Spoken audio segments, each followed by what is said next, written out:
Shocking आणि sad reality आहे आपल्या सोसायटीची.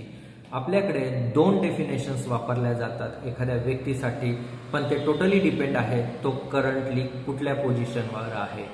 फॉर एन एक्झाम्पल, जर एक व्यक्ती श्रीमंत आहे पण तो हंबल आहे, तर त्याच्यासाठी डेफिनेशन वापरल्या जाते तो खूप डाऊन टू अर्थ आहे, त्याच्याकडे खूप माणुसकी आहे.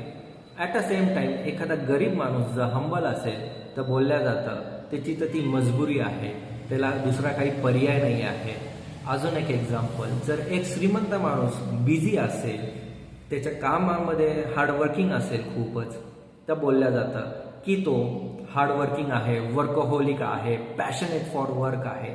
ॲट अ सेम टाइम जर एक गरीब माणूस हार्डवर्किंग आहे, बिझी आहे त्याच्या कामामध्ये, तर त्याच्यासाठी डेफिनेशन आहे की त्याच्या कर्माचे भोग आहे, त्याला दुसरा पर्याय नाही आहे, कष्ट नाही करणार तर मग काय करणार. आणि तुम्हाला माहीत आहे शॉकिंग रियालिटी हे युनिव्हर्सली सगळीकडे सेम आहे.